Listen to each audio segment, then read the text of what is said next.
Welcome. This is Brad Bright and the God is the Issue podcast, where we show how God is the issue in every issue. Now, folks, today we're going to be asking two basic questions. Is white privilege real? And how should I respond when someone says all whites have white privilege? So let's start with the question, is white privilege real? Well, folks, if white privilege is real, why are more Asian Americans and Jewish Americans usually more successful than white Americans? Is it because they have white privilege too? No. Both groups used to experience severe racism in this country. They still experience some racism, in fact, but as ethnic groups, they have achieved the American dream. So is white privilege imagined or is it real? Let me be honest with you. I'm not exactly sure, but I am definitely skeptical. However, since Asian Americans and Jewish Americans as a group have been able to do better than whites, the primary assumption underlying the whole concept of white privilege is fundamentally flawed. And if your assumption is flawed, everything you build on that assumption will be flawed as well. Now, folks, this is a challenging issue. No ifs, ands, or buts about it. I have wrestled with it. And folks, I can't cover everything today. In fact, I cut about half of the content out of it before we started. But you need to understand at least four of the fundamental problems with the term white privilege. And then you need to understand how to respond effectively. And it's probably not what you think. Now, before I proceed any further, let me be crystal clear. Racism is real. Racism is real. And a lot of people have been hurt by it. And we need to be aware of that as we go through our day and we interact with people of other races. You know, sometimes whites truly do hate blacks. And sometimes blacks truly do hate whites. And ditto for every other ethnic group. But folks, you can't legislate hate away. You can't shame hate away. You can only get rid of ethnic hate by changing people's hearts. You see, hate is fundamentally a spiritual issue because it is a heart problem. And it is a heart problem that denigrates the image of God in each and every one of us. It is a prime example of what the Bible calls sin.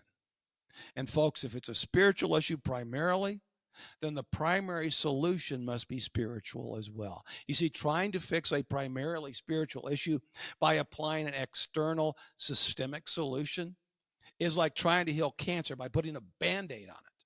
That makes no sense. So I've already mentioned that the first problem with white privilege is that Asian Americans and Jewish Americans have been able to do better than whites despite not having white privilege. The second problem with the term white privilege is that it demonizes all white people simply for the sin of being born white, something they absolutely positively cannot change. Now, I know that some folks say that white privilege is a descriptive or diagnostic tool. But folks, it is almost always weaponized as a gotcha trap. It's to tell people, white people, and effectively to shut up and go to the back of the bus. And I'll explain how this works in a few minutes. You see, when someone accuses a person of white privilege, they are trying to manipulate them. They are trying to shut them down. It is a label of shame. It's not strictly a non-emotive diagnostic label. It's just like when a black person is accused of being an Uncle Tom. It's used as an emotional sledgehammer used to try to shame them into silence. Now, white privilege is almost always used pejoratively, not descriptively. And that pretty much tells you everything you need to know. Now, the third problem is that the term white privilege assumes that the fundamental problem behind racism is systemic, not personal or spiritual, that the problem is external. Therefore, if you change the system, you can change the individual person. But Christianity believes that racism is inherently a spiritual problem, a sin problem. And therefore, you must first change the heart if you want to change the system. Let me say it this way. White privilege assumes that you must change the system in order to change the individual. Christianity believes you must change the individual in order to change the system. Now, let me give you some examples of what I mean. Abram X. Kendi wrote a book called How to Be an Anti-Racist. And in the book, he states, the remedy to past discrimination is present discrimination. The remedy to present discrimination is future discrimination, unquote. In other words, the remedy is to discriminate against those who discriminate against you, to do unto others as they have done unto you. That is the systemic solution. But Jesus taught, do unto others as you would have them do unto you. That's the spiritual solution. Kendi proposes a systemic solution. Jesus offers a spiritual solution. Jesus and Kendi fundamentally disagree. So you can either follow Kendi or you can follow Jesus, but you can't follow both. But here is the question I know many of you struggle with. How should I respond when someone accuses me or accuses someone I know of white privilege? First, folks, you need to recognize that it does not properly diagnose the problem because it ignores instances where they don't fit the model. Second, recognize it is often intentionally weaponized in order to make white folks shut up. And third, recognizes that it assumes that the fundamental problem is systemic, not personal or spiritual. But finally, you need to recognize that the accusation targets the emotional center of your brain, not the logical center of your brain. You see, the frontal lobe is the seat of logic. The brainstem is the seat of emotion in your brain. Understanding this is absolutely critical because there are two basic types of arguments that we use every day. Arguments from logic, that is from the frontal lobe, and arguments from emotion, that is from the brainstem. Now, let me clarify. Arguments from emotion do not mean that you get emotional. It means they target the brainstem, the seat of emotion, not the frontal lobe. Now, let me give you some examples of what this looks like. When I was in college, I went and sold books one summer door to door just south of Houston. And it was with Southwestern Book Company. And when I got to the door and I engaged the person in conversation, first I would explain what this book would do for their kids. Just they would do this, this, and this. But then I would end here. I said, you know, Sally next door, she bought one for her kids. And Jill down the street, she bought one for her kids too. And here's what the response would be. They did? Did you catch that? They did? You see, what I just did is I gave the person emotional permission to purchase the product because their neighbors who they knew had purchased the product, it was okay for them to purchase it as well. Folks, that has nothing to do with logic. That has everything to do with the brainstem. Here's another example. Why do companies spend so much money hiring celebrities to sell their product for them, you know, to make commercials? Why? Because they're appealing to your brainstem, to your emotions. You know, if Patrick Mahomes likes it, it must be good, right? Now, that's not a logical argument. That's an argument that targets your brainstem. Final example. Why do you think politicians come every election season, they spend millions and millions of dollars trying to scare you? Why? Because they know if they can scare you, they can control the way you vote. You see, fear is a powerful motivator. It overwhelms your logic. It overwhelms your frontal lobe. You see, arguments from emotion are more powerful for the average American today than arguments from logic because most Americans today are feelers, not thinkers. So unless you're in a philosophy class, folks, never try to counter an argument from emotion with an argument from logic. You'll lose every time. You may technically win, but you'll lose in the minds of your audience. You know, there are a lot of logical analyses out there of white privilege, and I encourage you to read them. However, my goal here is to help you respond effectively in the midst of a conversation, and I want to give you a tool to do that. The term white privilege is primarily an argument from emotion, and this is how I know. If you or a friend is accused of white privilege and you respond, but I don't have white privilege, or they don't have white privilege, here is what your accuser will say next. You have white privilege, you just don't know it. Now, down south, they'd probably start with, why, bless your heart. You have white privilege, you just don't know it. In other words, folks, what they're saying is you're stupid. Now, it's very demeaning, but that is the point. It's a classical rhetorical game of gotcha.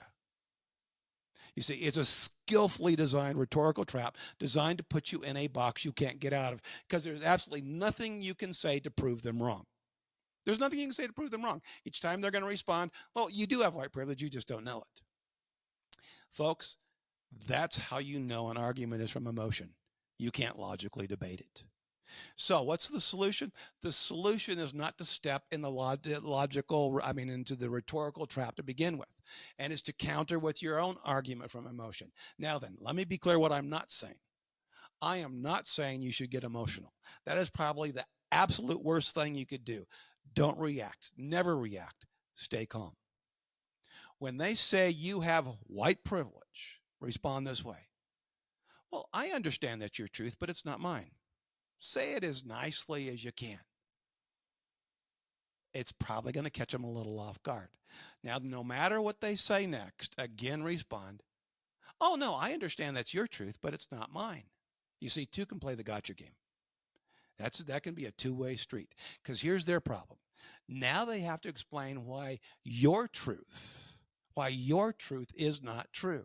And if they try, folks, simply respond again, I understand that's your truth, but it's not mine. And you can do that very agreeably. Now then, if you do that, they cannot get out of the rhetorical trap. You flip the tables. You've gone from defense to offense. Here's why. Our culture believes everyone has their own truth. I have my truth. Now, folks, this belief is not based on logic. It's based strictly on feelings. However, in our culture where most people are feelers, not thinkers, it is a powerful and effective argument. So use it. You see, once you say, this is my truth, you win. Now, let me say parenthetically that the whole concept of my truth and your truth is absolutely ridiculous. But in order to be an effective communicator, I adopt the language of my audience, the language my audience understands. Because if I don't, I will lose, at least in the minds of my audience. Now, if you want to take the next step, I want to show you how. You've now gone from defense to offense. You are in control. If you want to take the next step in the conversation, once your accuser finally kind of shrugs in defeat, or maybe they get mad and walk away, I don't know. But once they in effect admit defeat, ask this question. Would you like to know what I think the real problem and solution is? Sometimes they might get mad at you, but sometimes they'll say, sure, tell me what you think the problem and solution is. And here's where you respond. Racism is fundamentally a spiritual problem. Racism is fundamentally a spiritual problem. It's a problem of the heart, not a systemic problem. It denies that we are all created in God's image. And if that's true, then the solution has to be primarily a spiritual solution, a remedy that changes the heart. You see, I believe when Jesus said, do unto others as you would have them do unto you, he gave us a way out of this dilemma. You know, if whites would try to treat blacks the way they want to be treated, and if blacks would try to treat whites the way they want to be treated, we would eventually solve all this ethnic bickering. But as long as we continue to demonize each other with terms like white privilege and Uncle Tom, the problem will only get worse. No one likes being labeled. No one likes feeling attacked and demeaned. Folks, we need to start building bridges and a lot fewer walls. And the accusation white privilege is definitely a wall, a really, really big wall. Until we take Jesus seriously, we will never escape out of this dilemma. Now, folks, now you have shifted the conversation from the systemic solution to the spiritual solution. This is a conversation that all followers of Jesus need to pursue, at least if we are serious about presenting real solutions to real societal problems. Now you have a tool you can use. But let me summarize the three problems with the term white privilege. First, white privilege ignores that Asian Americans and Jewish Americans have been able to do better than whites in America, even though they don't have white privilege. Second, the term white privilege demonizes all white people simply for the unpardonable sin of being born white, something they can't change. And third, the term white privilege assumes that you must change the system in order to change the individual. But the Bible teaches the opposite, that you must change the individual in order to change the system. And folks, here are the two pivotal statements you need to have in your toolbox when talking about white privilege. First is, oh, that's your truth, but it's not mine. Second one is, I believe racism is fundamentally a spiritual problem, not a systemic problem. If you'll remember those two statements, you can quickly flip from defense to offense and make God the issue. Because, folks, God is the issue in every issue, especially in the issue of white privilege. This is Brad Bright. Thanks for joining me today. And folks, if you found this podcast helpful, please like, subscribe, or share it. God bless you as you seek to make God the issue, as you seek to be salt and light in a very dark culture.